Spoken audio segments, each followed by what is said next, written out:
सिंह, ये तरलोक सिंह। शुक्रिया sir.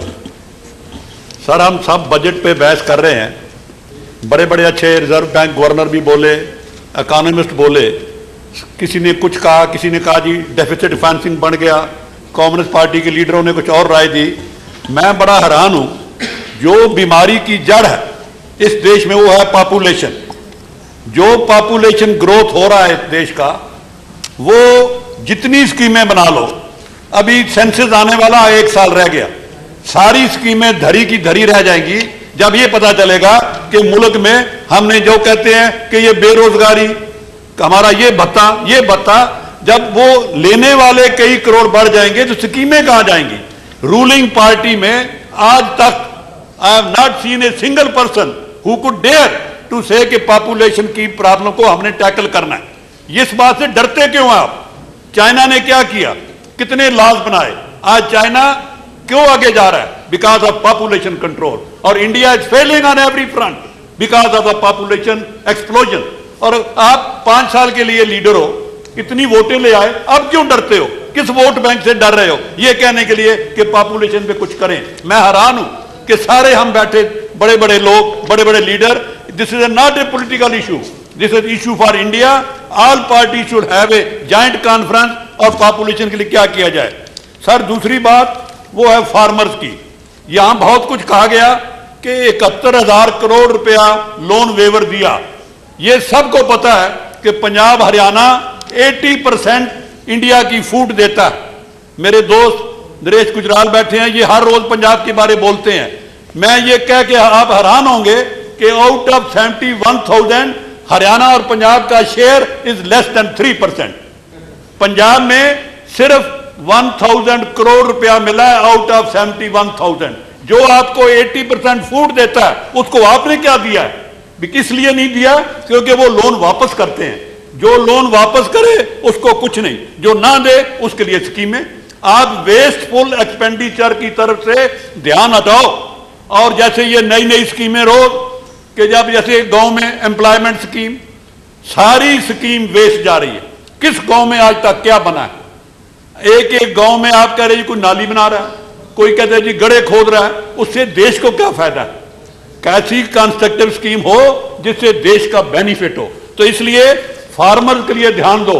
Farmer क्या चाहता है कि इंटरेस्ट रेट 4% हो। आप कहते हैं 7% देंगे, अगर आप पैसे मोड़ोगे तो 1% वापस करेंगे। कौन आपको टाइम पर देता है? कैसे करते हो? क्यों मखौले करते हो किसानों से? जब तक किसान को आप फुली सेटिस्फाई नहीं करते। अब क्या हो रहा है कि 80 जो पंजाब हरियाणा में 20% लेस सोइंग हुई है राइस की। बारिश नहीं है, बिजली नहीं है, डीजल महंगा है। अब क्या हो रहा है कि every farmer is spending 300 rupees per एकड़ एवरी डे ताकि उसकी पैडी बच जाए। सरकार क्या देगी उसको? अब ये जो फार्मर पंजाब और हरियाणा के हैं ये गरीबी की तरफ जा रहे हैं। आपने कुछ नहीं दिया। उनका डीजल भी at least at this time diesel price in Punjab Haryana for farmer should have been at least 10 rupees less so that they should grow more and get more water. लेकिन आपने इसमें भी कुछ नहीं किया। सर सोइंग में आप हैरान होंगे कि केवल पैडी नहीं, जितने ऑयल सीड हैं, मक्की है, बाजरा है, इनकी तो 50% से लेस सोइंग हुई है। तो आप तैयार रहिए, ये मुल्क में जो डेंजर आने वाला है ये आप सबके सामने। सर एक और बड़ा मसला है, सुबह मैंने दिया था नोटिस, आपने नहीं माना कि हजारों लोग इस वक्त स्पेन में हमारी एम्बेसी के बाहर बैठे हैं। वो इसलिए बैठे हैं कि France, Italy, Spain, in countries ने लिबरलाइज किए हैं अपने law to get citizenship to more people. Indians are entitled there, लेकिन एमई वाले उनको सर्टिफिकेट नहीं दे रहे। होम मिनिस्ट्री और MEA should join hand to provide identity certificate to all Indian who are in Middle East, who are in European countries, so that then they can apply for citizenship. अब क्या है, आप इतनी बात करने के लिए कहते हो चिट्ठी होम मिनिस्ट्री को भेजी है, होम कहता है हमने स्टेट को भेज दी है, वो बेचारे नहीं। 4 साल पहले ये स्कीम आई थी, मैं मिनार्टी कमीशन चेयरमैन था, मैंने बहुत लड़ा और वो सारी 15,000 लोग पाकिस्तान के भर्ती हो गए, इंडियन एक नहीं हुआ। क्योंकि Pakistan embassy is all out to help Pakistani. Indian embassy तो लोगों को नजदीक नहीं जाने देती। सर एक और अभी शारजा में, ये पगड़ी का केस पहले ही था फ्रांस में, अब शारजा में पिछले हफ्ते ऑर्डर कर दिया कि कोई सिख ड्राइवर पगड़ी पहन के गाड़ी नहीं चला सकता।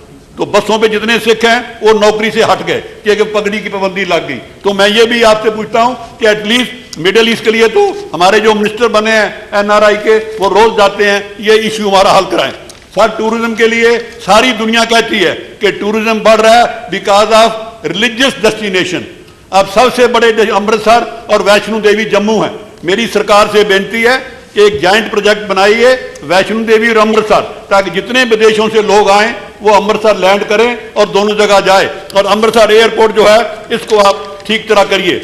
सर, मिनॉरिटीज के बारे में सरकार कीन है, हम बड़ा सरकार का शुक्रिया करते हैं, बहुत अच्छा है, जितना मिनॉरिटीज की मदद करोगे ये अच्छा है। एक आपने अभी स्कीम दी है कि अलीगढ़ यूनिवर्सिटी को 50 करोड़ दिया है कि नया कैंपस खोलो। 4 साल से एक स्कीम पेंडिंग है कि अमृतसर यूनिवर्सिटी में गुरु ग्रंथ स्टडी सेंटर बनना है, स्टडी इंस्टीट्यूट बनना है। ये प्रधानमंत्री जी ने खुद अनाउंस किया, 4 साल हो गए। अब प्रधानमंत्री जी के ऐलान की ये वैल्यू है कि 4 साल हो गए और उस पर सरकार ने अभी तक सैंक्शन नहीं दी। जमीन फ्री यूनिवर्सिटी दे रही है, लेकिन हर बार नई कमेटी बनती है। अभी मैंने सवाल डाला था, कहते हैं हाँ जी कमेटी वर्क कर रही है। हमें नहीं, गुरु ग्रंथ सिखों के लिए नहीं है, ये सब धर्मों के लिए है। और वो इंस्टीट्यूट पेंडिंग पड़ा है और उसमें आज तक सरकार कुछ करने को तैयार नहीं। हालांकि इसका बेनिफिट इंटरफेथ होगा, इसका सबको बेनिफिट होगा। सर, ये जो स्कीम है सर्व शिक्षा अभियान, अभी मैं 3-4 स्टेटों में गया था इन पार्लियामेंट्री कमेटी, मैं तो सुन के हैरान हो गया कि इस स्कीम में हो क्या रहा है कि जो आप टीचर एंगेज करते हो वो अंडर मैट्रिक हैं और 50% मैट्रिक होते हैं। अब जो टीचर ही आपके पास नहीं है तो स्कीम में करोड़ रुपए कहां लगा रहे हो और किसको पढ़ा रहे हो? क्यों आप लोगों को ये दिखा रहे हो हमने इतना पैसा दे दिया? ये बिल्कुल स्कीम प्रॉपरली इंप्लीमेंट नहीं हो रही। और ऐसा ही जैसे एम्प्लॉयमेंट की रूरल स्कीम है, ये दोनों स्कीमें सरकार रिव्यू करे और देखे, वैसे ही अपनी फिगर बनाने के लिए कि ये किया नहीं होनी चाहिए। सर, बस आपने जितना टाइम दिया आपका मैं शुक्रिया। आप हमेशा हमें टाइम देते हैं, मैं हमेशा I am always grateful to you. Thank you.